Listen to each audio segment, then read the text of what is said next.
Last time हमने हाइड्रोग्राफ्स के बारे में पढ़ा था। आज हम यूनिट हाइड्रोग्राफ्स के बारे में पढ़ेंगे।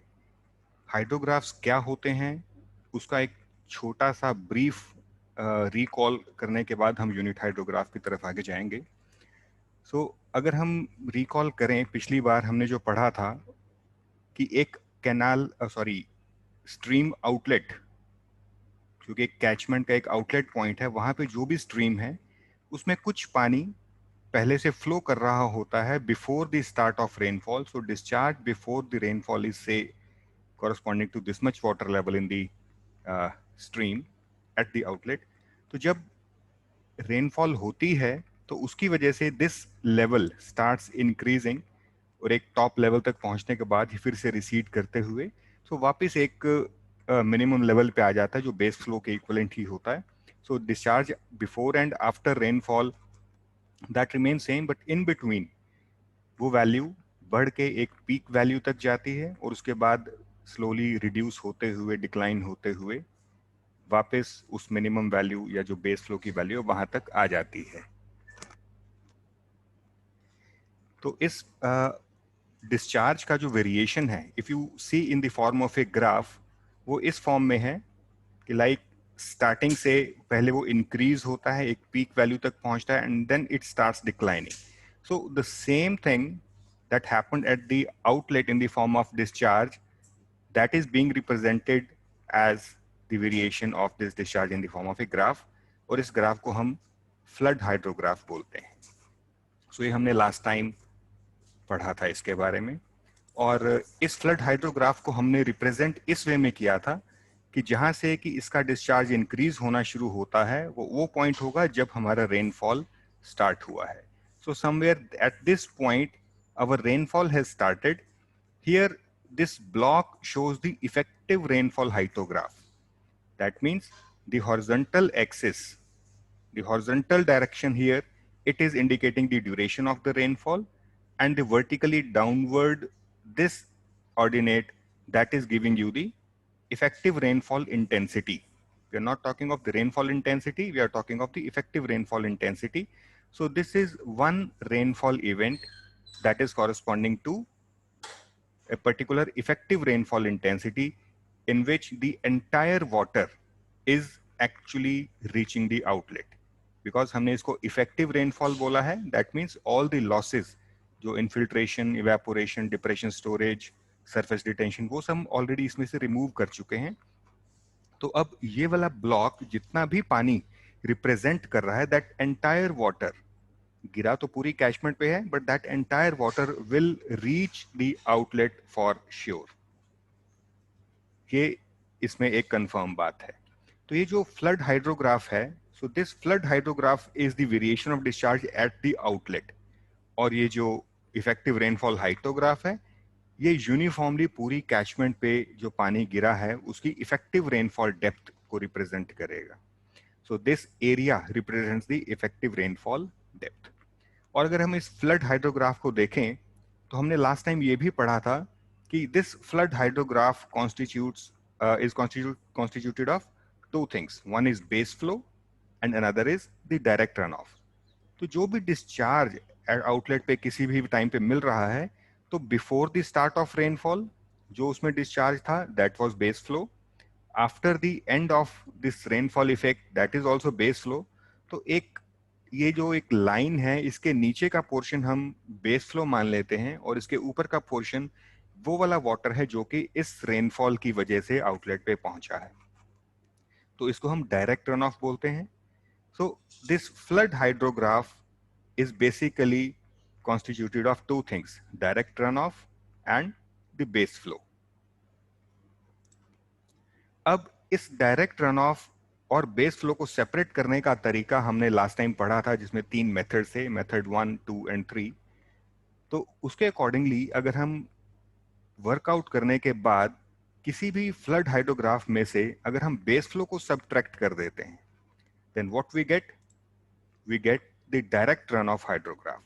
क्योंकि अब बेस फ्लो अगर उसके अंदर इंक्लूडेड नहीं है, only direct run of is included, so this hydrograph is showing the direct runoff only. So this is the hydrograph of direct runoff.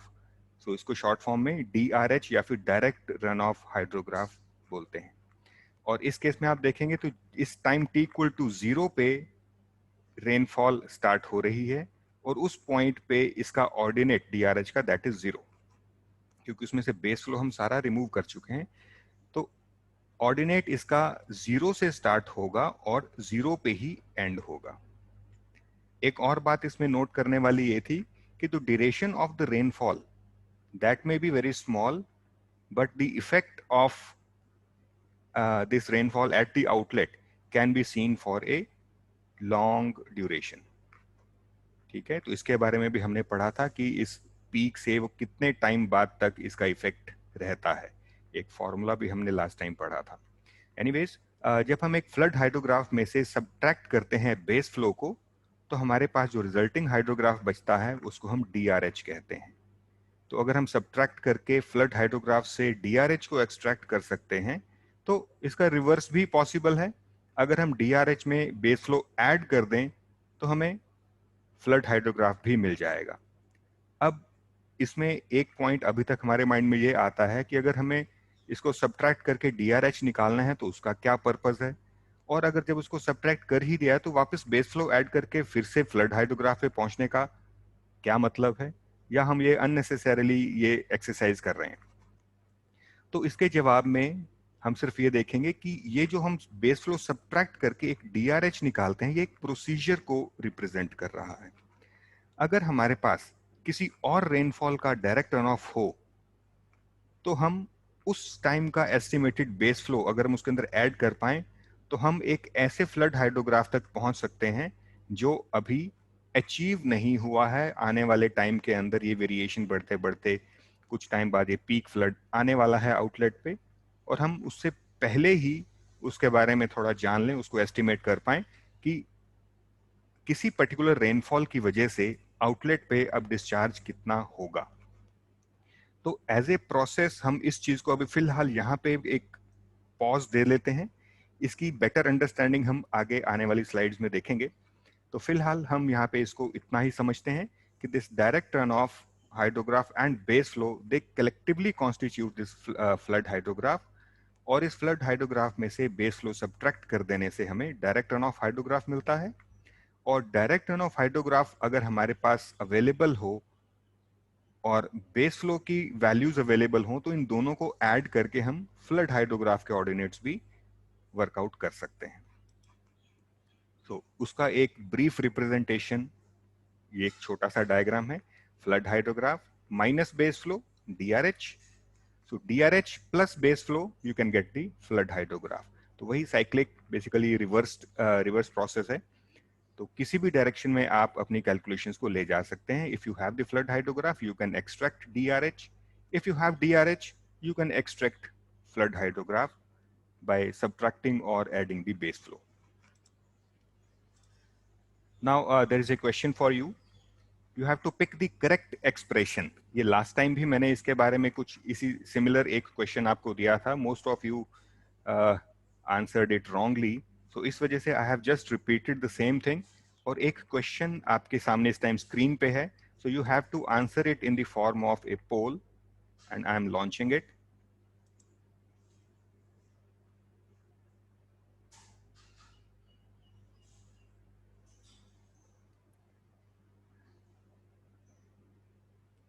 Now the question is in front of you. You have to respond to this poll.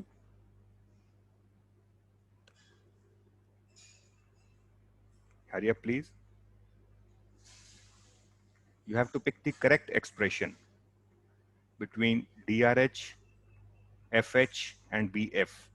DRH means direct runoff hydrograph, FH means flood hydrograph, and BF means base flow.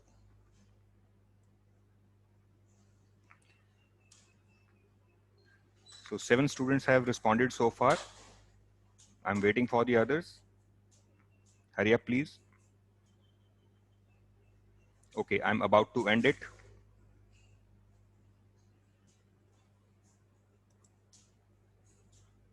Now, if I share the results with you, so again, I'm getting 50% of students answering the second option and 50% are taking the first option. you just see this direct runoff hydrograph is obtained when you subtract. I'm just moving on to the previous slide. This direct runoff hydrograph is obtained when you add base flow to flood hydrograph. And if you subtract flood hydrograph minus base flow, then you can obtain this DRH. Okay? So DRH is obtained from flood hydrograph if you subtract the base flow. And if DRH is given to you and you add base flow to it, you get the flood hydrograph. So same thing if you see, so DRH is obtained from flood hydrograph by subtracting base flow. So second option is the correct option. So DRH is obtained when you subtract base flow from the flood hydrograph. So flood hydrograph is already the sum of DRH and BF. So flood hydrograph plus this BF has got no meaning. Base flow minus flood hydrograph again has got no meaning. And there is no way that we have to multiply these two things. So the correct option is the second one. Now, let us learn something more about these DRH. जो direct run of हाइड्रोग्राफ्स हैं, तो हमने ये पढ़ा था कि जो दोनों कर्व्स हैं, एक DRH और एक इफेक्टिव रेनफॉल हाइटोग्राफ, ये दोनों सेम क्वांटिटी ऑफ वाटर को रिप्रेजेंट करते हैं, सेम क्वांटिटी ऑफ वाटर को रिप्रेजेंट करते हैं, बट इन डिफरेंट यूनिट्स. अगर हम इस DRH का भी शेडिंग ये हटा दें, तो अब इसकी डेजिग्नेशन के बारे में देखें कि हम इस DRH को रिप्रेजेंट कैसे करते हैं. सो this is the duration and this is the rainfall intensity of this ERH, that is effective rainfall hydrograph. Let us assume that the duration of the rainfall is 2 hours. यानी कि जो भी rainfall उस catchment पे अभी गिरी है, जिसकी वजह से ये DRH मिला है हमें, तो लेट अस एज्यूम कि उसकी ड्यूरेशन रेनफॉल की 2 घंटे की थी और उसकी जो rainfall intensity, effective rainfall intensity है, वो 1.5 सेंटीमीटर्स पर आवर की रही है. That means actual rainfall intensity would have been more. उसमें से कुछ पार्ट जो एब्जॉर्ब हो गया, उसको अगर हम सब्ट्रैक्ट कर दें, so remaining effective intensity is 1.5 centimetres per hour. तो जब हम एक ERH को इस वे में रिप्रेजेंट कर लेते हैं, तो हमें पता चल जाता है कि इस ERH का जो एरिया है, that is 2 multiplied by this 1.5, that is 3 centimeters. That means area represents 3 centimeters of the runoff depth. इसको हम रन ऑफ डेप्थ भी बोल सकते हैं, इसको हम इफेक्टिव रेनफॉल डेप्थ भी बोल सकते हैं. और ये वो डेप्थ है एज इफ कि 3 सेंटीमीटर की डेप्थ पूरी कैचमेंट के ऊपर यूनिफॉर्मली डिस्ट्रीब्यूट कर दी जाए, तो टोटल कितना क्वांटिटी वाटर की हमारे पास बनेगी. That means area of the catchment multiplied by this depth will give you the volume of water that will pass through the catchment outlet. तो उस कैचमेंट आउटलेट पे जितना भी पानी निकलेगा, उसका वॉल्यूम इससे मिलेगा. 3 centimetres multiplied by area of catchment. Okay, तो जब हम रिप्रेजेंट करने में आते हैं इस DRH को, we represent it like 3 centimetres DRH. तो ये जो आउटलेट पे हाइड्रोग्राफ मिला, इसका एरिया तो पूरा वॉल्यूम ऑफ वाटर शो करेगा, लेकिन इस हाइड्रोग्राफ को जब हम रिप्रेजेंट करते हैं, तो हम ये बोलते हैं कि this is a 3 centimetres DRH. 3 centimetres कौन सा? ये वाला. दैट मीन्स इस ERH का जितना एरिया है, that is in the form of some depth, that is centimetres. तो उस डेप्थ को इस DRH की रिप्रेजेंटेशन के साथ लगा देते हैं. That is this DRH is basically 3 centimetres DRH. और इसमें ये चीज जो 2 hours ड्यूरेशन आगे लिखा हुआ है, ये हम जनरली लिखते नहीं हैं, बट इट इज अंडरस्टूड कि ये जो DRH है, ये एक 2 hours ड्यूरेशन की रेनफॉल से निकला है, उसका रिजल्ट है. ओके, अगर ये ड्यूरेशन चेंज हो जाएगी, तो ये इफेक्टिव ये जो DRH है, ये भी चेंज हो जाएगा. और अगर ये इंटेंसिटी चेंज होगी तो क्या फर्क पड़ेगा, उसके बारे में अभी हम देखते हैं कि अगर हम इस इंटेंसिटी को ज्यादा कर दें, duration we have not changed, duration is again 2 hours, but the intensity is now 2 centimeters per hour instead of 1.5. तो अब क्या होगा, इसका एरिया हो जाएगा this 2 hours duration multiplied by 2 centimeters per hour. So total will be the resulting area will be 4 centimeters. तो 4 centimetres की effective depth पूरी कैचमेंट पे अगर हम डिस्ट्रीब्यूट कर देते हैं, 4 सेंटीमीटर की डेप्थ होगी, तो वॉल्यूम ऑफ वाटर बढ़ जाएगा, because area of the catchment multiplied by this effective rainfall depth, that is the volume of water that will be passing through the outlet. Okay, the volume will increase. अगर volume increase हुआ है, इसका मतलब area under this DRH will increase. Okay, इस DRH के under जो area है उसको इंक्रीज करने के दो प्रोसीजर्स होंगे, या तो हम इसका बेस को बढ़ा दें या फिर इसकी हाइट को बढ़ा दें। जब हम ड्यूरेशन ऑफ रेनफॉल को चेंज नहीं कर रहे हैं तो ये बेस जो है इसका, ये चेंज नहीं होगा, इस बात का ध्यान रखना है। तो बेस चेंज नहीं होगा, इसका मतलब डेप्थ चेंज होगी, या इसकी हाइट हम कह सकते हैं वो चेंज होगी। So this green hydrograph is representing the 4 centimetres DRH। अब क्योंकि 4 सेंटीमीटर हो गई है उसकी इफेक्टिव डेप्थ, तो 4 centimetre DRH will be represented by this curve. Okay, so 3 centimeters is on the lower side, 4 centimeters DRH is on higher side, but इन दोनों के लिए जो रेनफॉल ड्यूरेशन है वो 2 घंटे की ही एज्यूम की गई है। सिमिलरली अगर हम रेनफॉल इंटेंसिटी को और इंक्रीज कर दें उन्हीं 2 घंटों में, और ज्यादा इंटेंसिटी से अगर रेनफॉल हुई है, so effective rainfall intensity is let us से 3 centimeters per hour, so obviously more water will be flowing through the outlet. Now this area has become 6 centimeters, 2 multiplied by 3, 6 centimeters. So we will be having another hydrograph of the same base width, but height will be more, and it will be 6 centimeters DRH. Again, the duration will be same, 2 hours duration.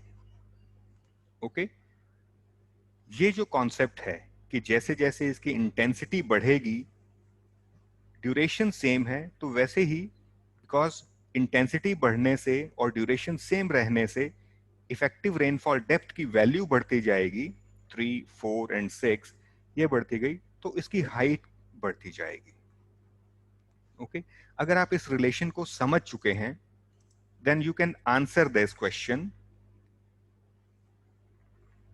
In a 2.5 centimetres DRH। अब हम duration की बात इसमें नहीं कर रहे, सिर्फ ये बता रहे हैं कि एक DRH है जिसको हमने रिप्रेजेंट किया है like 2.5 centimetres DRH।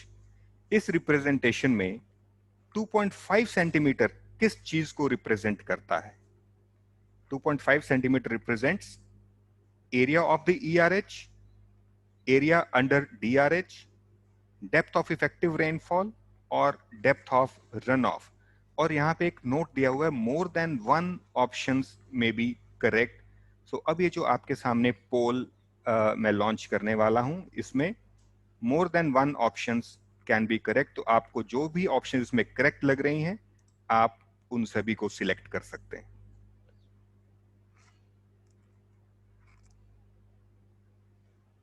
I think the poll is this question is visible on your screen.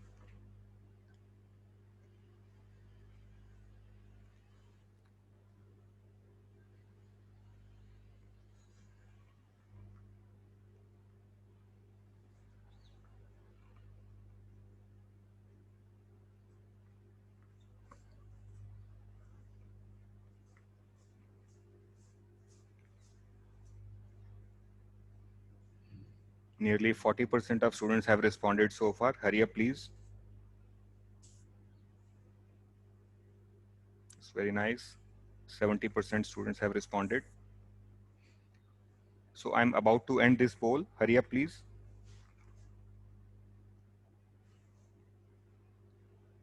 Okay, I'm ending this poll now.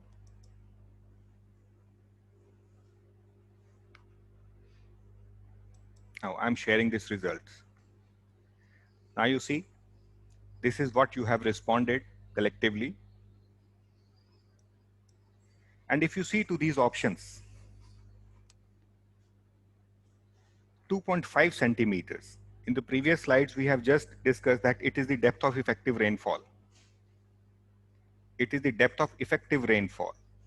And we also discussed that this depth of effective rainfall is basically as if it is distributed uniformly over the entire catchment. कि पूरी catchment के ऊपर 2.5 centimetres की depth अगर maintain कर दी जाए, इतनी quantity पानी की, volume of water, that will be reaching the outlet.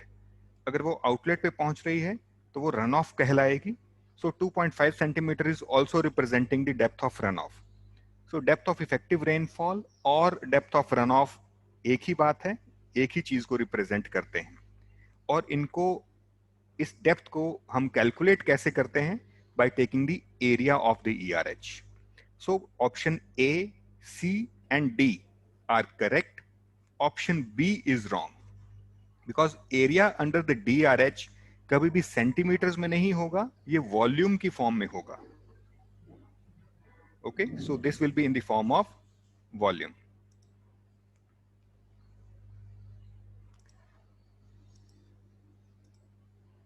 Now, अब ये जो स्क्रीन आपके सामने इस टाइम अवेलेबल है, ये आप पहले देख चुके हैं. अब हम इसको इंक्रीज करने की बजाय एक स्पेशल इंटेंसिटी पे लेके आते हैं. Now we have taken an intensity which is very small, but duration is again 2 hours. अब इस 2 hours duration में अगर हम इंटेंसिटी को 1/2 सेंटीमीटर्स पर आवर कर लें, that is 0.5 centimetres per hour, तो अब इस ERH का एरिया कितना होगा? That will be 1 centimetre. Okay, so this 2 hours duration multiplied by the intensity 1/2 is equal to 1 centimeters. तो इसको लिखने में मैं 0.5 सेंटीमीटर्स पर आवर भी लिख सकता था, but deliberately I have written it as 1/2. अब क्योंकि मेरे को यहां पे depth of effective rainfall 1 centimetre चाहिए, so purposefully I have selected an intensity which is such that if this intensity is multiplied by the duration, you get 1. इसमें ध्यान देने वाली बात अब ये होगी, अगर ये जो d hours ड्यूरेशन अगर 2 hours की है ड्यूरेशन, तो इंटेंसिटी 1/2. और अगर 3 hours की ड्यूरेशन हो, तो इस एरिया को 1 करने के लिए, 1 सेंटीमीटर एरिया ऑब्टेन करने के लिए, we have to assume this intensity of effective rainfall as 1/3. 4 hours duration के लिए 1/4. 5 hours के लिए 1/5. So that when you multiply these two, you get 1 centimeter. So for a duration of 2 hours, this intensity has to be 1/2 centimeters per hour. अब area इसका 1 centimetre आ गया, तो 1 centimetre आया, तो it is being represented by this DRH. So DRH is such that it is representing the 1 centimeter DRH. Okay, so this is 1 centimeter DRH और duration इसकी 2 घंटे की है, वही जैसे हमने पहले किया था. But this is A special one. Special इसलिए क्योंकि हमने ये आर्टिफिशियली या डेलिबरेटली ऑब्टेन इस हिसाब से किया है कि इसकी जो इफेक्टिव रेनफॉल डेप्थ है दैट शुड बी 1 सेंटीमीटर. तो 1 सेंटीमीटर DRH को हम यूनिट हाइड्रोग्राफ भी कहते हैं, और यूनिट जो है वर्ड, ये इस 1 सेंटीमीटर को डिनोट करता है. और ये जो 2 hours ड्यूरेशन है, जनरली हम DRH के साथ रिप्रेजेंट नहीं करते, लेकिन यूनिट हाइड्रोग्राफ के साथ हमें इस 2 hours ड्यूरेशन को यहाँ पे रिप्रेजेंट करना जरूरी होता है.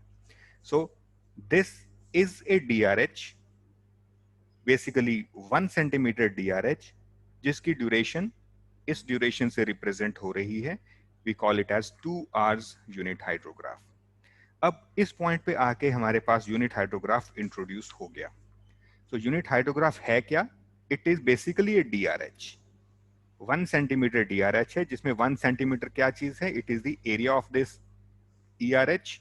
यानी कि it is the depth of effective rainfall. तो अब हम आगे यूनिट हाइड्रोग्राफ के बारे में थोड़ा सा और डिटेल देखते हैं। अब यूनिट हाइड्रोग्राफ क्या है? It is defined as the hydrograph it is defined as the hydrograph of direct runoff, that is DRH. Direct runoff का हाइड्रोग्राफ है, यानी कि it is defined as the DRH resulting from one unit depth। तो unit depth हम लेते हैं 1 centimetre. तो 1 unit depth of rainfall excess या फिर इफेक्टिव रेनफॉल, रेनफॉल एक्सेस को हम इफेक्टिव रेनफॉल भी कहते हैं, occurring uniformly over the basin या catchment and at a uniform rate for a specified duration d hours। अब d hours के लिए अगर इफेक्टिव रेनफॉल उस कैचमेंट पे यूनिफॉर्मली हो रही है d hours के लिए, और उस d hours ड्यूरेशन में इफेक्टिव रेनफॉल डेप्थ हमें सिर्फ 1 सेंटीमीटर की ही मिल रही है, तो जो रिजल्टिंग DRH होगा that is called unit hydrograph. तो ये उसकी एक डेफिनेशन है। इस डेफिनेशन में या इस रिप्रेजेंटेशन में the term unit here refers to unit depth of effective rainfall. Okay, ये unit depth of effective rainfall को रिप्रेजेंट करती है, which is taken as 1 centimetre. तो ये जो इफेक्टिव रेनफॉल है, इसका मतलब रेनफॉल एक्सेस भी है, जो हमने यहां पे लिखा है। रेनफॉल एक्सेस या फिर इफेक्टिव रेनफॉल एक ही बात है। अब ये जो ड्यूरेशन की बात करें, it is very important characteristic.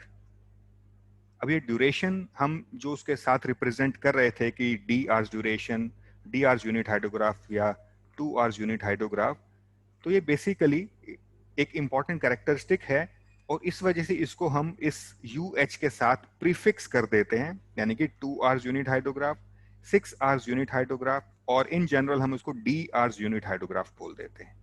So D is the duration of the rainfall. तो यूनिट हाइड्रोग्राफ तो एक DRH है जो कि काफी लंबे टाइम तक चलेगा। उसका जो टाइम बेस है वो उसके नंबर ऑफ आवर्स काफी ज्यादा होंगे, it can run even in days.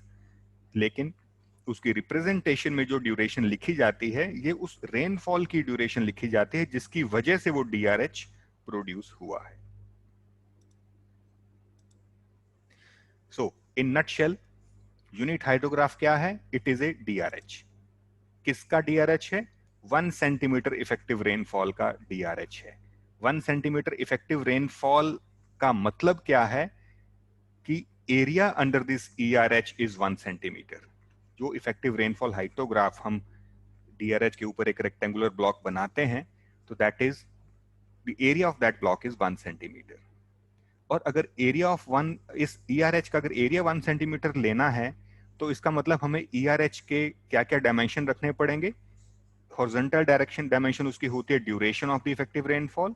अगर ये D आवर्स की ड्यूरेशन है, तो उसकी जो इफेक्टिव रेनफॉल इंटेंसिटी होगी, it will be considered as 1/D centimetres per hour.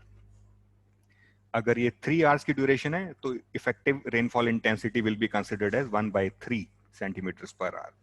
ऐसा कंसिडर करने का पर्पस क्या है? ताकि इन दोनों को मल्टीप्लाई करके जो एरिया आता है, क्योंकि ये हॉरिजॉन्टल साइड है उसकी रेक्टेंगुलर ब्लॉक की और ये वर्टिकल साइड है, इन दोनों को मल्टीप्लाई करके ही एरिया आना है। So area of the ERH will be duration multiplied by the intensity, that will be 1 centimetre.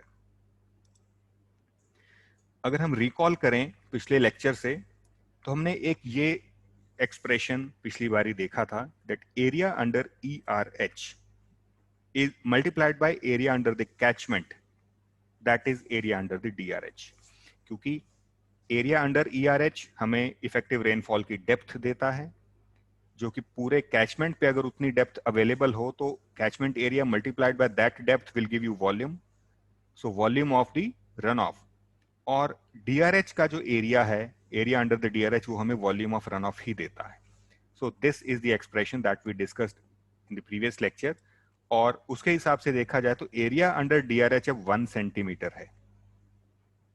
So 1 centimeter multiplied by area of catchment, that is equal to area under unit hydrograph. अब क्योंकि 1 centimetre हमने effective depth ली है, तो this DRH को हम unit hydrograph बोलेंगे. So it is area under the unit hydrograph. अब एक क्वेश्चन आपके सामने फिर से है स्क्रीन पे. What would be the intensity of 4 hours effective rainfall? What would be the intensity of 4 hours effective rainfall that would generate a unit hydrograph at the catchment outlet? कि 4 घंटे चलने वाली एक इफेक्टिव रेनफॉल है, उसकी intensity, effective intensity कितनी होनी चाहिए ताकि आउटलेट पे जो DRH हो उसको हम यूनिट हाइड्रोग्राफ मान सकें. So I'm sharing this poll with you.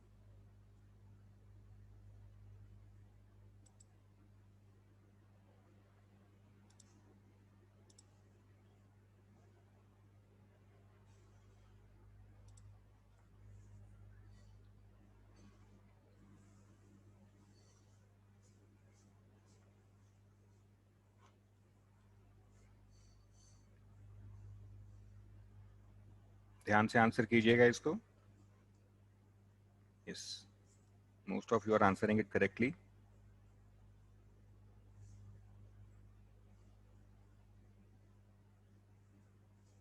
So 1/3 of the class has answered. Hurry up, please.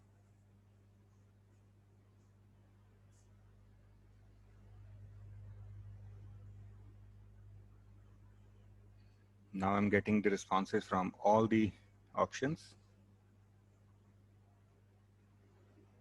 60% of class has responded. Hurry up, please. I'm about to end this poll.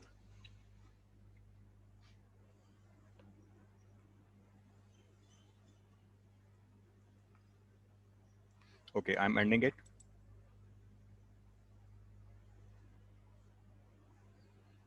Now, so by the end of this polling, majority has answered it wrongly.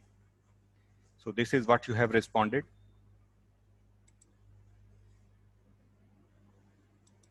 And if you see to these options, intensity of 4 hours effective rainfall. 4 hours उसकी duration है. Effective rainfall की intensity हमें बतानी है. अगर duration 4 hours की है तो कितनी इंटेंसिटी हो कि आउटलेट पे जो DRH हो वो यूनिट हाइड्रोग्राफ बन जाए. तो अगर 4 आवर्स है तो 1/4 सेंटीमीटर्स पर आवर की अगर इंटेंसिटी होगी तो एरिया DRH का 1 आएगा. 4 मल्टीप्लाइड बाय 1/4. सो इसमें 1/4 की ऑप्शन एज सच नहीं है. 1/4 इज 0.25.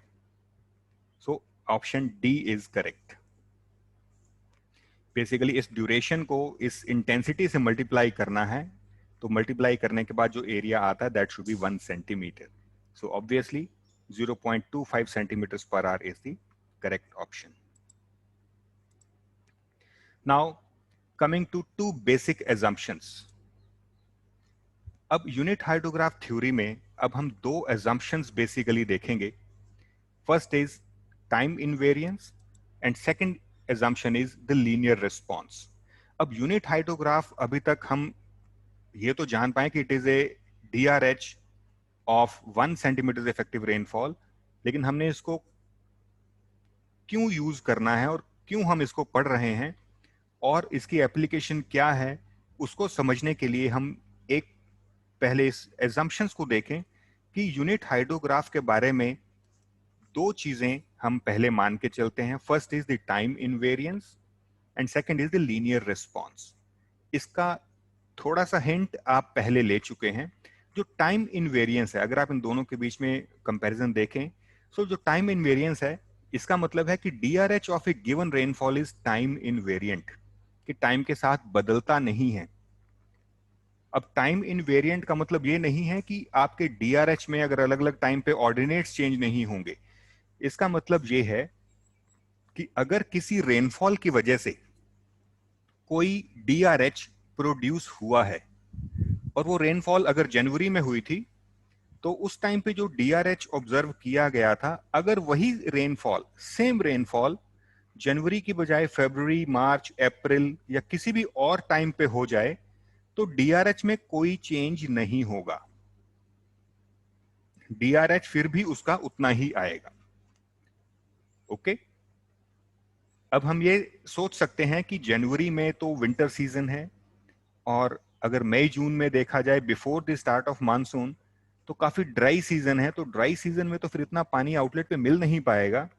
तो इस बारे में एक बार फिर से मैं आपको रिकॉल करवा दूं कि ये जो DRH है ये हम इफेक्टिव रेनफॉल की वजह से ले रहे हैं, और इफेक्टिव रेनफॉल इतनी है कि सारे लॉसेस पहले उसमें से सब्ट्रैक्ट करने के बाद जो बचा, so effective rainfall should be the same, not the rainfall. तो इफेक्टिव रेनफॉल चाहे वो जनवरी में हो 2.5 सेंटीमीटर इफेक्टिव रेनफॉल, चाहे वो मार्च अप्रैल मई जून किसी भी टाइम पे हो, तो कोई भी एक इफेक्टिव रेनफॉल डेप्थ किसी भी टाइम पे हो, उसका रिजल्टिंग DRH हमेशा सेम आएगा। So it does not very with time. जब मर्जी वो इफेक्टिव रेनफॉल डेप्थ आए, उसका रिजल्टिंग DRH सेम ही होगा। So that's why it is called time invariant. और अगर DRH टाइम इनवेरिएंट है तो इसका मतलब यूनिट हाइड्रोग्राफ भी टाइम इनवेरिएंट होगा। सो इसका मतलब यही है, it does not change with time. Next is the DRH for a given effective rainfall. Given effective rainfall in A catchment is always the same irrespective of when it occurs। इसी चीज को मैंने भी आपको एक्सप्लेन किया है कि time जब मर्जी हो, चाहे वो रेनफॉल जनवरी में हो चाहे किसी और पार्ट ऑफ द ईयर में, मॉर्निंग में हो या इवनिंग में हो, उसका कोई फर्क नहीं पड़ता, उससे जो भी रिजल्टिंग DRH आएगा वो हमेशा सेम होगा। अब लीनियर रिस्पॉन्स की बात करें तो इसका मतलब है कि डायरेक्ट रन ऑफ रिस्पॉन्स किसी भी इफेक्टिव रेनफॉल के लिए इट इज लीनियर। अगर इफेक्टिव रेनफॉल बढ़ेगी तो डायरेक्ट रन ऑफ के ऑर्डिनेट्स भी बढ़ेंगे। Ordinates of DRH vary linearly with ER, that is effective rainfall। और इसका मतलब है कि अगर ऑर्डिनेट्स इफेक्टिव रेनफॉल के अगर डबल कर दिए जाएं, यानी कि रेनफॉल इंटेंसिटी को हम डबल कर दें, तो इसका मतलब ordinates of DRH will also be doubled. तो जो DRH अभी आपने पीछे कई DRH देखे एक स्लाइड में, 3 centimetre DRH, 4 centimetre DRH and 6 centimetre DRH। तो जैसे जैसे एरिया बढ़ रहा था इफेक्टिव रेनफॉल हाइटोग्राफ का, that means the ordinate of ER was increasing, so rainfall intensity was increasing, वैसे वैसे ordinates of DRH were also increasing. तो DRH हमारा और ज्यादा ऊंचा होता जा रहा था उस ग्राफ में, तो उसके ऑर्डिनेट्स बढ़ते जा रहे थे। अब वो बढ़ तो रहे हैं लेकिन वो लीनियरली बढ़ेंगे, ये यहां पे हम कहना चाह रहे हैं कि अगर इफेक्टिव रेनफॉल के जो ऑर्डिनेट है यानी इंटेंसिटी को अगर आप डबल कर देते हैं तो DRH के ऑर्डिनेट्स भी सारे डबल हो जाएंगे। इंक्रीज तो होंगे लेकिन वो अगर डबल इफेक्टिव रेनफॉल आ रही है तो DRH के ऑर्डिनेट्स भी डबल हो जाएंगे। अगर हाफ करते हैं तो हाफ हो जाएंगे, 3 टाइम्स करें तो DRH भी 3 टाइम्स हो जाएगा। This is what we mean. इसमें एक इंपॉर्टेंट बात यह है जो हम पहले डिस्कस कर चुके हैं कि base of DRH does not change. जो बेस है DRH का स्टार्टिंग से एंड तक, वो चेंज नहीं होगा। अब इस चीज की एक इलस्ट्रेशन के लिए एक छोटा सा न्यूमेरिकल हम यहां पे देखते हैं। It is very simple. What would be the ordinates of DRH resulting due to a 4 hours storm producing 2.5 centimeters effective rain given ordinates of 4 hours unit hydrograph। अब हमें 4 hours unit hydrograph के ordinates given हैं और हम calculate क्या करना चाहते हैं, what would be the ordinates of DRH। हम DRH के ऑर्डिनेट्स को फाइंड आउट करना चाहते हैं जो कि एक 4 घंटे चलने वाले स्टॉर्म यानी कि रेनफॉल इवेंट से प्रोड्यूस होगा, और ये वो रेनफॉल है जिसमें 2.5 सेंटीमीटर इफेक्टिव रेनफॉल प्रोड्यूस हो रही है। ओके, हमें जो दिया है that is 4 hours unit hydrograph, यानी कि 1 सेंटीमीटर DRH हमें दिया हुआ है, और 4 hours ड्यूरेशन का ही स्टॉर्म अगर होता है जो जिसमें कि 2.5 सेंटीमीटर इफेक्टिव रेन होगी, तो उसके ऑर्डिनेट क्या होंगे। अब ये देखा जाए कि यूनिट हाइड्रोग्राफ की ड्यूरेशन भी 4 hours है, और जिस स्टॉर्म की हम बात करें वो भी 4 hours ड्यूरेशन का है। दिस इज वेरी इंपॉर्टेंट, ये दोनों सेम होने चाहिए।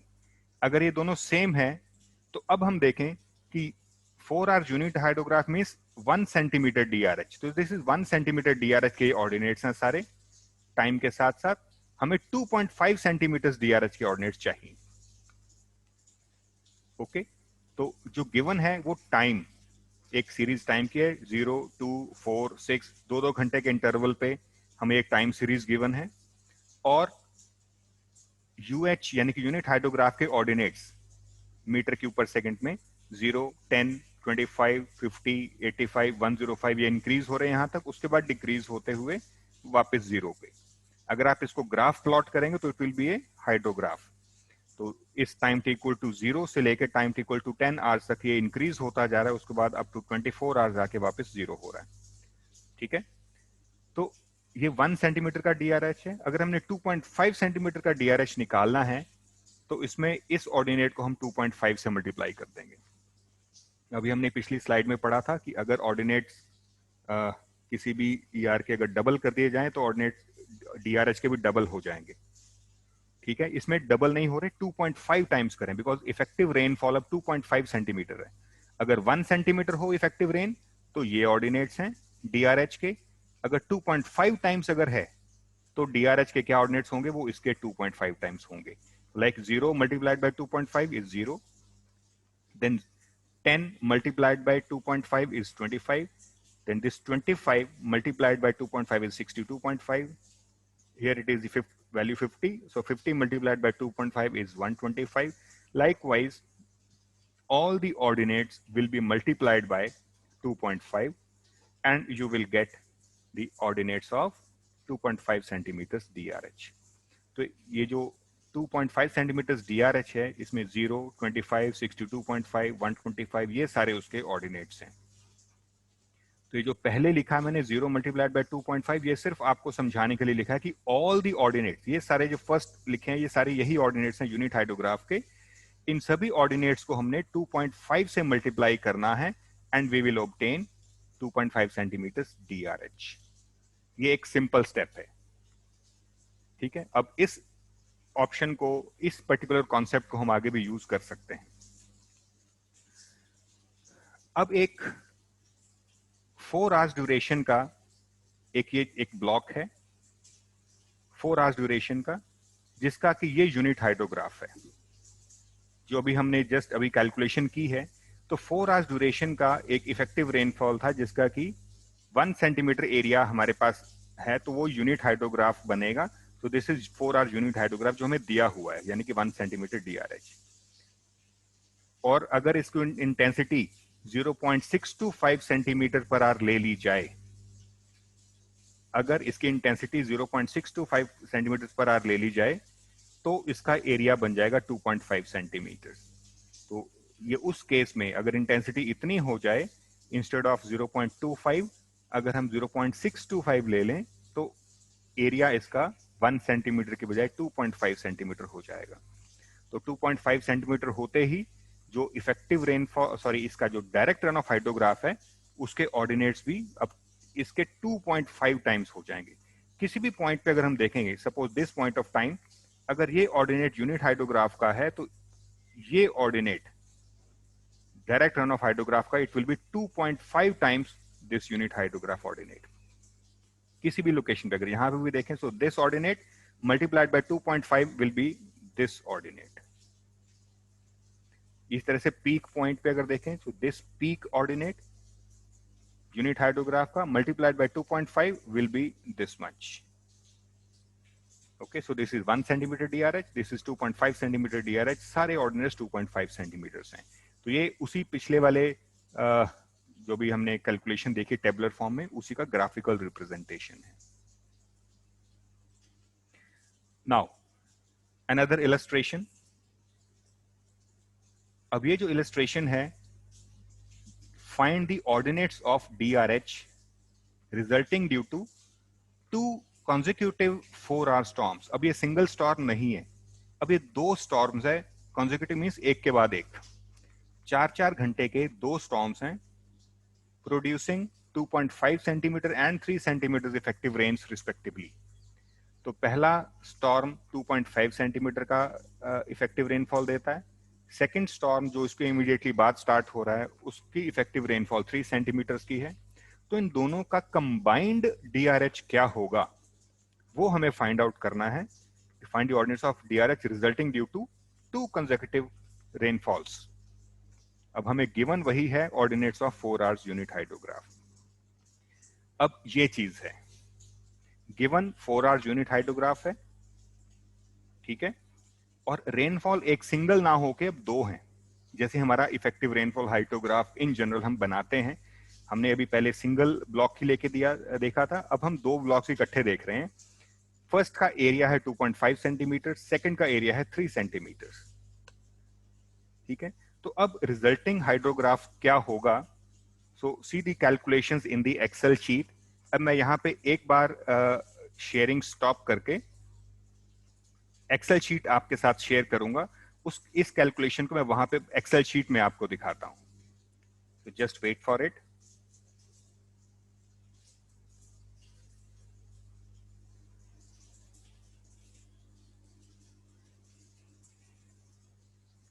So is the screen visible?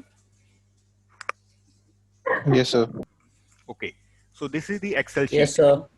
ये एक्सेल में इसको कैलकुलेशंस कर रहा हूं, आपको ये मैनुअली करनी होंगी शीट पे। Just for the clarity sake I am doing it on the Excel. अब इसमें ये टाइम की सीरीज है 0 to 24 आवर्स, ये बिल्कुल सेम वही है जो हमने पिछले न्यूमेरिकल में अभी देखी थी। और ये 4 आवर्स यूनिट हाइड्रोग्राफ की वैल्यूज भी सारी सेम है। 10 आवर्स पे पीक वैल्यू थी, उसके बाद रिड्यूस होकर 24 आवर्स पे वापस 0 हो गई थी। तो ये वैल्यू सारी की सारी वही हैं जो गिवन है। अब हमारे पास दो स्टॉर्म्स हैं। पहले स्टॉर्म्स की जो इफेक्टिव रेनफॉल डेप्थ है दैट इज 2.5 सेंटीमीटर। तो 2.5 सेंटीमीटर का DRH निकालेंगे, जो अभी हमने निकाला भी था, हर एक ऑर्डिनेट को 2.5 से मल्टीप्लाई करके। यहाँ पे हम दोबारा से इसको कैरी आउट करेंगे। And the second storm is 3 centimetre DRH, जो कि 4 घंटे बाद शुरू होगा। अब इसमें हम क्या करेंगे, इस हाइड्रोग्राफ को अगर देखें, इसको अगर हम प्लॉट करें, तो मैंने यहाँ पे ऑलरेडी एक इसका ग्राफ भी प्लॉट किया हुआ है जो ऑटोमेटिकली इसको पिक करके इस हाइड्रोग्राफ की फॉर्म में बता रहा है। So this is basically the unit hydrograph जो हमें गिवन है। अब 2.5 सेंटीमीटर की अगर रेनफॉल डेप्थ हो, इफेक्टिव रेनफॉल डेप्थ, तो DRH क्या होगा? तो मेरे को इस वैल्यू को मल्टीप्लाई करना है 2.5 से। तो मैं यहाँ पे फॉर्मूला लगा रहा हूं। तो 0 को अगर मैं 2.5 से मल्टीप्लाई करता हूं तो 0 आएगी वैल्यू। 10 को अगर 2.5 से मल्टीप्लाई करूंगा तो दैट वैल्यू विल बी 25। 25 को अगर मैं 2.5 से मल्टीप्लाई करता हूं तो 62.5।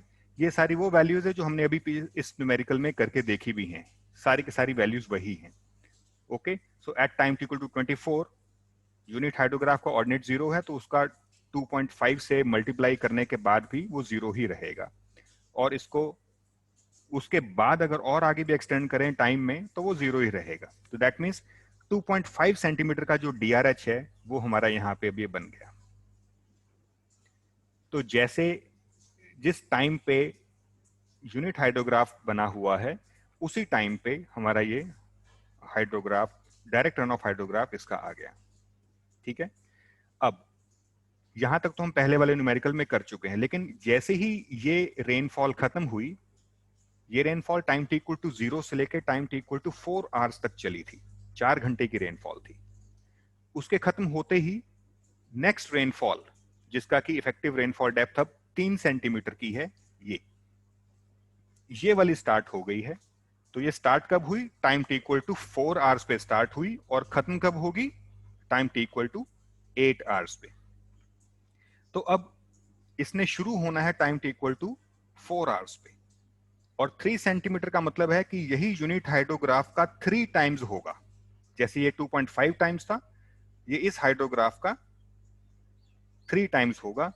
और जैसे स्टार्टिंग में 0 है, तो अब मैं इस पॉइंट पे रखता हूं is equal to this ordinate multiplied by 3, ये 0। अब मैंने यहां से क्यों शुरू किया? क्योंकि ये वैल्यू 4 आवर्स पे स्टार्ट होनी है। अब यहां पे जो ऑर्डिनेट्स आएंगे वो DRH होगा, जो कि time t equal to 4 hour पे स्टार्ट होगा और उसके 4 आवर्स के बाद ही खत्म होगा। ये जो ऑर्डिनेट, जो हमने पहले ये वाले ऑर्डिनेट्स लिए, ये टाइम टी इक्वल टू 0 से लेके 4 आवर्स तक होने वाली रेनफॉल के हैं। तो डीआरएच के ऑर्डिनेट्स चले 0 से स्टार्ट होकर 24 तक। अगर 4 घंटे बाद अगर रेनफॉल कोई स्टार्ट होती है तो उसके डीआरएच के ऑर्डिनेट 4 घंटे बाद ही शुरू होंगे, और जैसे ये खत्म हुआ था इसके खत्म होने के 4 घंटे बाद ही खत्म होंगे। तो ये जो वैल्यू 0 पे है, दिस वैल्यू इज एट 0, तो उसका 3 टाइम्स अब 4 वाले स्लॉट के आगे हमको रखना है।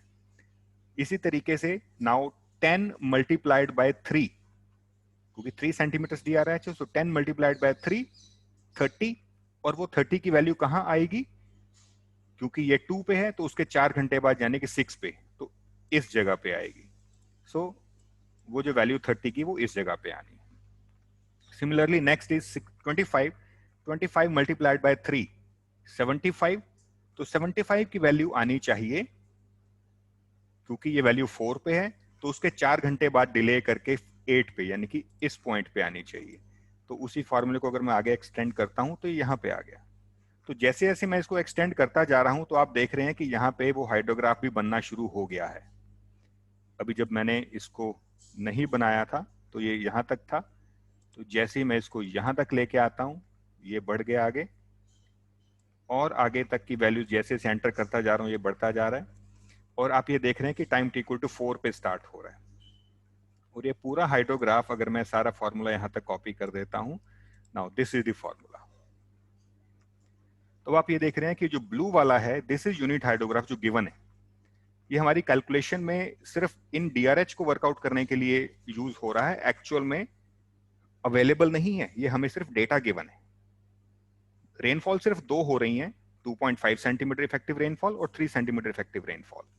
तो जो रिजल्टिंग होगा वो इन दोनों का एडिशन होगा, क्योंकि अब आप देखें कि यहाँ पे फर्स्ट 2.5 सेंटीमीटर का जो रेनफॉल का डीआरएच है वो इस टाइम पे अभी खत्म नहीं हुआ था, उससे पहले ही दूसरा डीआरएच भी स्टार्ट हो गया है।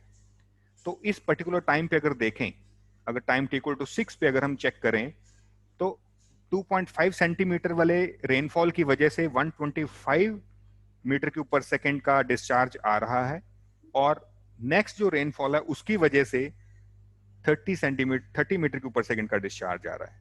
किसी भी particular time equal to 18 hours पे देखें, दोनों रेंज रुक चुकी हैं, 8 घंटे के बाद दोनों की रेंज रुक चुकी हैं, लेकिन फर्स्ट रेन की वजह से 50 का डिस्चार्ज और सेकंड रेन की वजह से 180 का डिस्चार्ज वो आना है। तो टोटल डिस्चार्ज किसी भी मोमेंट पे देखा जाए तो उन दोनों का सम होगा। तो रिजल्टिंग हाइड्रोग्राफ के लिए हमें सिर्फ इस वैल्यू को और इस वैल्यू को ऐड करना है। तो पहले 4 घंटे में कोई फर्क नहीं होगा, क्योंकि टाइम टी इक्वल टू 0 पे तो डिस्चार्ज 0 है। Time t equal to 2 hours पे पहले वाला ही रेनफॉल हमें डिस्चार्ज दे रहा है 25 का, दूसरा भी स्टार्ट ही नहीं हुआ। टाइम टी इक्वल टू 4 पे फर्स्ट रेनफॉल ने हमें डिस्चार्ज दिया 62.5, सेकंड जस्ट स्टार्ट हुआ, उसका कंट्रीब्यूशन एज ऑफ नाउ 0 है, तो टोटल 625 ही होगा। तो जैसे जैसे हम आगे बढ़ेंगे तो अब ये डिस्चार्ज उसका फाइनल आएगा। तो resulting discharge will be sum of these two, ये जो ब्राउन वाला और ग्रीन वाला जो है हाइड्रोग्राफ्स, इनको ऐड करने से रिजल्टिंग ये निकलेगा। अब अगर इसमें ध्यान दें तो यूनिट हाइड्रोग्राफ का जितना भी टाइम बेस है 0 से लेकर 24 आवर्स तक का, ये एक्चुअल में रेनफॉल हुई नहीं है, ये सिर्फ हमारे पास गिवन डेटा है, जिसकी वजह से या जिसको यूज करके हमने 2.5 सेंटीमीटर का डीआरएच निकाला और 3 सेंटीमीटर का डीआरएच निकाला। क्योंकि इन दोनों के बीच में 4 घंटे का गैप है, पहले वाली रेनफॉल के खत्म होते ही दूसरी स्टार्ट हो रही है, या उनके स्टार्टिंग पॉइंट में 4 घंटे का डिले है। तो फर्स्ट को हमने अगर टाइम इक्वल टू 0 पे स्टार्ट किया इस 2.5 सेंटीमीटर डीआरएच को, ये 2.5 सेंटीमीटर डीआरएच को, तो सेकंड जो है यानी कि 3 सेंटीमीटर डीआरएच वो टाइम इक्वल टू 4 से स्टार्ट हो रहा है, और उसके ऑर्डिनेट्स यूनिट हाइड्रोग्राफ के 3 टाइम्स हैं सारे, और 4 घंटे बाद ही खत्म होगा। ओके, अब रिजल्टिंग अगर देखा जाए तो टाइम टी इक्वल टू 0 से स्टार्ट होके time t equal to 28 hours पे खत्म हो रहा है। So this is the resulting hydrograph DRH। ऐसे में हम आउटलेट पे इजीली फाइंड आउट कर सकते हैं कि what would be the peak discharge due to direct run of. अब इसमें देखा जाए तो 480 इज द मैक्सिमम वैल्यू, यानी कि time t equal to 12 hours पे, यानी पहली रेनफॉल शुरू होने के बाद at time t equal to 12 hours पे 480 क्यूबिक मीटर पर सेकेंड का डिस्चार्ज हमें आउटलेट पे मिलेगा due to the direct run of. और टोटल डिस्चार्ज कितना होगा अगर हम उसके अंदर फ्लड हाइड्रोग्राफ को ऐड कर लें, सॉरी बेस फ्लो को अगर हम ऐड कर लें, बेस फ्लो को ऐड कर लें तो हमें फ्लड हाइड्रोग्राफ मिल सकता है। तो 480 is due to direct run of plus base flow, we can get the flood hydrograph. तो अभी तो रिजल्टिंग हाइड्रोग्राफ ही पूछा था, डायरेक्ट रन ऑफ हाइड्रोग्राफ पूछा था। अगर फ्लड हाइड्रोग्राफ पूछा जाएगा तो हमें कुछ ना कुछ इंफॉर्मेशन बेस फ्लो के बारे में भी दी गई होगी, तो वो हमें ऐड करनी पड़ेगी। तो नेक्स्ट कॉलम इसको ऐड करके फिर हम फ्लड हाइड्रोग्राफ निकाल सकते हैं। ठीक है, I think this procedure is understandable. Sir ji बेटा। सर जैसे आपने कहा ना कि 2 स्टॉर्म आए हैं, पहला जी। 4 घंटे का, दूसरा 4 घंटे का। हाँ हाँ, मतलब जो पहला 4 घंटे का था वो टाइम और 0 और 2 के बीच में आया। नहीं नहीं, 0 और 4 के बीच में। वो 4 घंटे चला है ना। हाँ टाइम टी इक्वल टू हाँ, 0 पे 0 और वो, 4 के बीच में। हाँ 0 पे स्टार्ट हुआ, टाइम टी इक्वल टू 4 पे खत्म हुआ। सेकंड और फिर time t equal second to आया 4 पे 6 से स्टार्ट 10। हुआ, टाइम टी इक्वल टू 8 पे खत्म हुआ। ओके, ठीक तो है। सर इसका मतलब ये है कि जब बारिश पड़नी बंद हो गई, रन ऑफ का पीक तब आया ना 400 से। हाँ, वो जनरली आपको मैंने पहले भी बताया था लास्ट टाइम, लास्ट लेक्चर में भी, जो पीक डिस्चार्ज है वो अक्सर मोस्ट ऑफ द टाइम्स ये रेनफॉल के खत्म होने के बाद ही आता है। रेनफॉल की ओके ड्यूरेशन 2 घंटे 3 घंटे तक रहती है। जो एरिया है वो बहुत बड़ा है, सारे एरिया के ऊपर जी। से पानी फ्लो होते हुए, इकट्ठे होते हुए आउटलेट पे पहुंचना उसको टाइम ज्यादा लगता है। ठीक है, तो ओके जो पीक ओके रेनफॉल है, सॉरी पीक डिस्चार्ज है, वो अक्सर रेनफॉल के रुक जाने के भी काफी टाइम के बाद आती है। ओके। ठीक है, और कुछ क्वेश्चन बेटा इसके बारे में? No sir. ठीक है, एनीबॉडी एल्स? ये प्रोसीजर अंडरस्टैंडेबल है? Yes, sir. Okay, so now I'm again coming back to the presentation.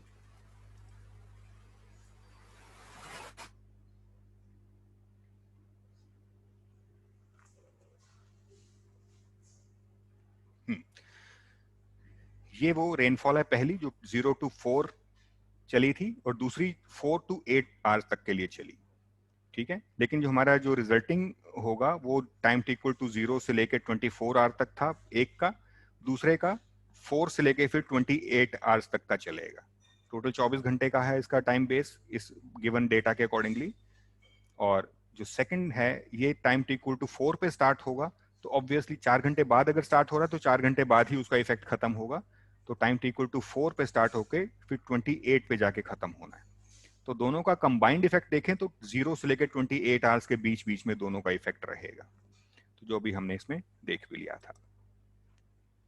तो ये वो मैंने इसको पहले भी इसको सॉल्व करके इसका स्क्रीनशॉट भी एक लेके आपके लिए स्क्रीन में भी डाल दिया, ताकि जब इसका पीडीएफ आपके साथ शेयर करूंगा तो उसमें आपको कैलकुलेशन भी साथ में विजिबल होंगे। इसमें I have change these colours also, तो जिस कलर का एक्सेल ने ये ग्राफ बनाए हैं मैंने उसी कलर में इसको ऑर्डिनेट्स को भी रखा है, ताकि आपको इसको कोरिलेट करने में आसानी हो। तो ग्रीन ऑर्डिनेट्स इस ग्रीन वाले कर्व के हैं, ब्राउन ऑर्डिनेट्स इस ब्राउन कर्व के हैं, और ये पर्पल ऑर्डिनेट्स इस टोटल वाले कर्व के वो ये हैं। तो जो जिस भी लोकेशन पे ऑर्डिनेट शो हो रहे हैं आप उसको इसके साथ कंपेयर भी कर सकते हैं। नाउ अब देखें तो एक यूनिट हाइड्रोग्राफ को अगर हम मल्टीप्लाई कर दें इफेक्टिव रेनफॉल से तो डीआरएच मिलता है। यूनिट हाइड्रोग्राफ यानी कि 1 सेंटीमीटर डीआरएच, उसको हमने 2.5 सेंटीमीटर से मल्टीप्लाई किया तो 2.5 सेंटीमीटर का डीआरएच मिला। 3 से मल्टीप्लाई करेंगे तो 3 सेंटीमीटर का डीआरएच मिल जाएगा। ठीक है, अगर ये प्रोसेस अगर हम कर सकते हैं तो इसका रिवर्स भी पॉसिबल है, यानी कि अगर हमारे पास DRH हो किसी रेनफॉल का और उस रेनफॉल की हमें इफेक्टिव रेनफॉल डेप्थ पता हो, तो DRH के ऑर्डिनेट्स को अगर हम इफेक्टिव रेनफॉल डेप्थ से डिवाइड कर दें तो हमें यूनिट हाइड्रोग्राफ मिल सकता है। तो यही इसी तरीके की एक साइक्लिक प्रोसेस यहाँ पे भी आ जाएगी। इससे पहले ऐसा ही डायग्राम हमने देखा था फ्लड हाइड्रोग्राफ और DRH के लिए। अब इनको कंबाइन करके देखते हैं। पहले आपने देखा था फ्लड हाइड्रोग्राफ और DRH के बीच में, अभी आपने देखा DRH और यूनिट हाइड्रोग्राफ के बीच में। अब इन तीनों का हम रिलेशनशिप अगर देखें तो फ्लड हाइड्रोग्राफ में से अगर हम बेस फ्लो माइनस कर दें तो DRH आ जाता है। DRH में से उसको अगर हम डिवाइड करते हैं इफेक्टिव रेनफॉल डेप्थ से तो हमारे पास यूनिट हाइड्रोग्राफ आ जाता है। यानी कि अगर हमें किसी रेनफॉल की वजह से आउटलेट पे जो भी डिस्चार्ज आ रहा है उसको अगर एक बार हम नोट कर लें, उसको ऑब्जर्व कर लें, तो हमें फ्लड हाइड्रोग्राफ मिल गया। उसमें से बेस फ्लो माइनस करते ही उस रेनफॉल का DRH मिल गया और इफेक्टिव रेनफॉल से डिवाइड करते ही यूनिट हाइड्रोग्राफ मिल गया उस पर्टिकुलर ड्यूरेशन का जिस ड्यूरेशन के लिए वो रेनफॉल हुई थी। अगर 2 घंटे की रेनफॉल हुई है तो 2 घंटे की रेनफॉल का फ्लड हाइड्रोग्राफ मिला था, तो रिजल्टिंग यूनिट हाइड्रोग्राफ भी 2 आवर्स यूनिट हाइड्रोग्राफ होगा। ओके, सिमिलरली अगर हमारे पास यूनिट हाइड्रोग्राफ अवेलेबल है तो उसको इफेक्टिव रेनफॉल से मल्टीप्लाई करके DRH, और जैसे मैंने अभी पीछे कैलकुलेशन में भी बताया, अगर बेस फ्लो गिवन होगा तो उसमें बेस फ्लो को ऐड कर देंगे तो फ्लड हाइड्रोग्राफ भी हमें मिल सकता है। तो ये जो कंसेप्ट डायग्राम आपके सामने है, ये एक तरह से न्यूमेरिकल्स को करने का प्रोसीजर है। ये एक सिंप्लीफाइड वे में आपके सामने प्रेजेंटेड है। आप चाहें तो इसका स्क्रीनशॉट लेके रख लें या इसको मेमोराइज कर लें। ये डायग्राम आपके लिए इंपॉर्टेंट है for the calculations related to unit hydrograph. एक ये डायग्राम बहुत इंपॉर्टेंट है। अब किसी भी रेनफॉल इवेंट के लिए आपको एक वैल्यू दी हुई है, एक particular ordinate, suppose flood hydrograph दिया है, यूनिट हाइड्रोग्राफ निकालना है, या फिर फ्लड हाइड्रोग्राफ से डायरेक्ट रन ऑफ हाइड्रोग्राफ निकालना है, या यूनिट हाइड्रोग्राफ गिवन है उससे DRH या फिर FH निकालना है, या फिर DRH गिवन है उससे FH या फिर उससे यूनिट हाइड्रोग्राफ निकालना है। तो ये बेसिकली एक प्रोसीजर आपके काम आएगा, इसको आपने ध्यान में रखना है। इसमें एक और इंपॉर्टेंट बात यह है कि ये जो फ्लड हाइड्रोग्राफ है it is due to D hours effective rainfall. तो जितने घंटे की ड्यूरेशन का इफेक्टिव रेनफॉल का हमारे पास फ्लड हाइड्रोग्राफ आया है, ये यूनिट हाइड्रोग्राफ भी उसी ड्यूरेशन का होगा, of D hours duration only. तो ये दोनों की ड्यूरेशन, इधर इन तीनों में रेनफॉल की ड्यूरेशन सेम रहेगी। अगर हम 2 घंटे की रेनफॉल की वजह से फ्लड हाइड्रोग्राफ मिला, उससे कुछ कैलकुलेशन ये कर रहे हैं, तो resulting unit hydrograph 2 hours duration का ही होगा। लेकिन रिवर्स प्रोसेस हम कर सकते हैं, होगा सब कुछ 2 घंटे के लिए ही। अगर हमारी ड्यूरेशन 2 घंटे की रही है रेनफॉल की, तो अब हमें फिर रिवर्स प्रोसेस क्यों करनी है? क्योंकि 2 घंटे की ड्यूरेशन में भी इफेक्टिव रेनफॉल डेप्थ अलग अलग हो सकती हैं। जैसे हमने अलग अलग डायग्राम्स वो देखे थे कि 6 centimetre effective rainfall depth, 4 centimetre, 3 centimetre, उन सब में हमने 2 घंटे की इफेक्टिव रेनफॉल डेप्थ ली थी। सॉरी, 2 घंटे की ड्यूरेशन हमने कंसिडर की थी। ड्यूरेशन सभी में कॉमन थी, लेकिन इफेक्टिव रेनफॉल डेप्थ हर एक केस में अलग अलग आई थी because of different rainfall intensities. ठीक है, तो एक पर्टिकुलर रेनफॉल को अगर हम ऑब्जर्व कर लें, उसकी कोई एक इफेक्टिव रेनफॉल डेप्थ होगी, तो उससे हम ये यूनिट हाइड्रोग्राफ वर्कआउट कर लें। अब इस D आवर्स ड्यूरेशन के लिए यूनिट हाइड्रोग्राफ आते ही अब हम इस ड्यूरेशन के हर एक रेनफॉल के लिए हम फ्लड हाइड्रोग्राफ वर्कआउट कर सकते हैं, इंटेंसिटी जितनी मर्जी हो। इंटेंसिटी ज्यादा हो गई तो ऑब्वियसली उसकी इफेक्टिव रेनफॉल डेप्थ ज्यादा हो जाएगी। इस वाली इफेक्टिव रेनफॉल डेप्थ से डिफरेंट कोई भी अगर डेप्थ है तो उस डेप्थ के लिए आप DRH निकाल सकते हो।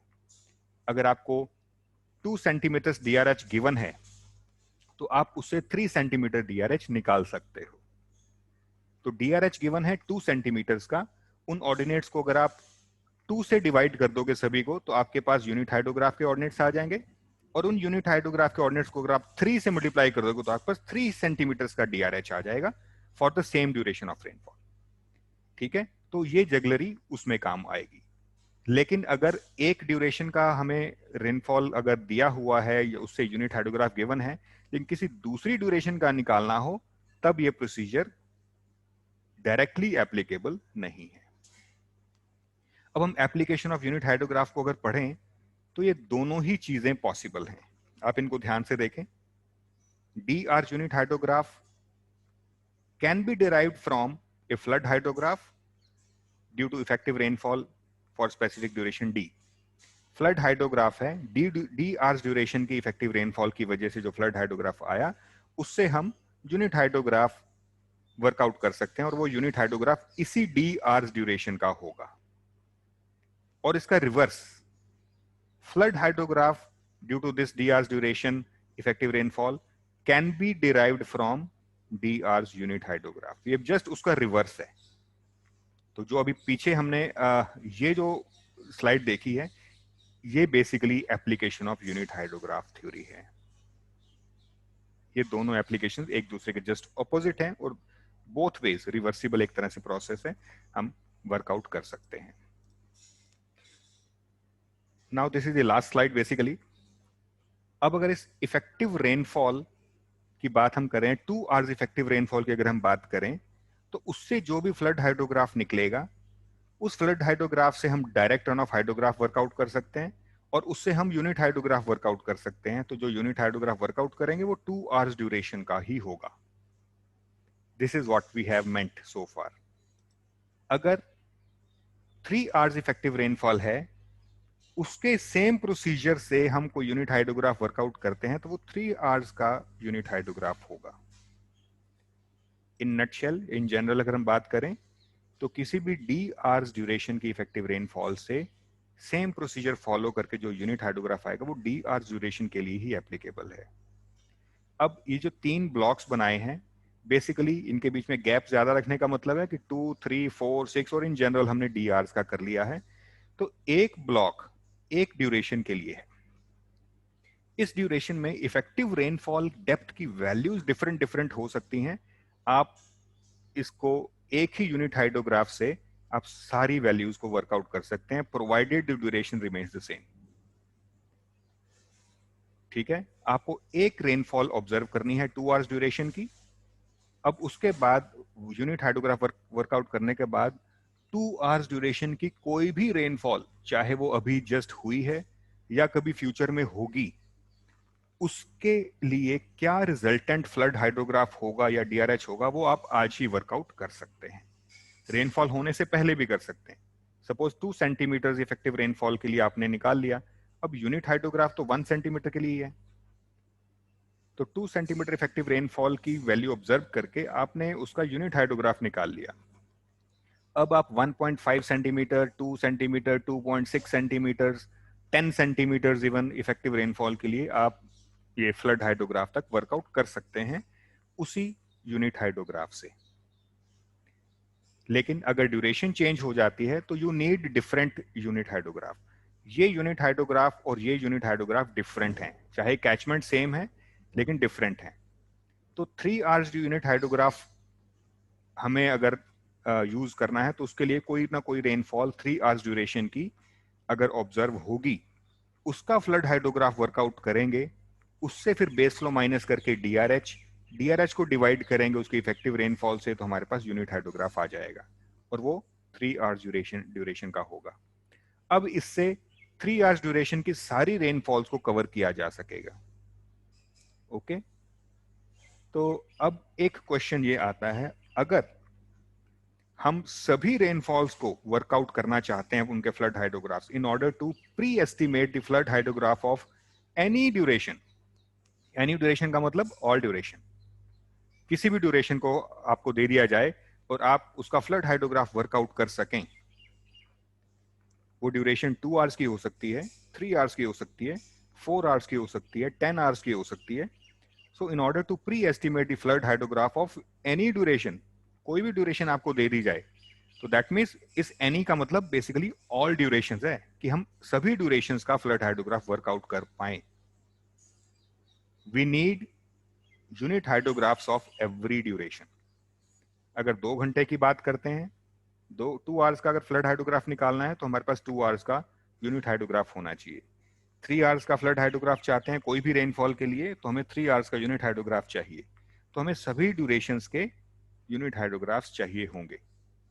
ये यहां तक की बात बिल्कुल परफेक्ट और विदाउट एनी डाउट ये ट्रू है कि किसी भी ड्यूरेशन का फ्लड हाइड्रोग्राफ अगर हमें वर्कआउट करना है तो उसी ड्यूरेशन का यूनिट हाइड्रोग्राफ हमारे पास होना चाहिए।